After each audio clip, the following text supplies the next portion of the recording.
السلام علیکم۔ ایک فقیر دریا کے کنارے بیٹھا تھا۔ کسی نے پوچھا، بابا کیا کر رہے ہو؟ فقیر نے کہا، انتظار کر رہا ہوں کہ مکمل دریا بہہ جائیں تو پھر پار کروں۔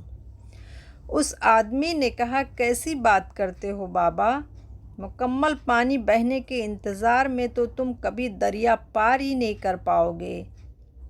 فقیر نے کہا، یہی تو میں تم لوگوں کو سمجھانا چاہتا ہوں کہ تم لوگ جو ہمیشہ یہ کہتے رہتے ہو کہ ایک بار گھر کی ذمہ داریاں پوری ہو جائیں تو پھر نماز پڑھوں گا، داڑھی رکھوں گا، حج کروں گا، خدمت کروں گا، جیسے دریا کا پانی ختم نہیں ہوگا، ہمیں اس پانی سے ہی پار جانے کا راستہ بنانا ہے۔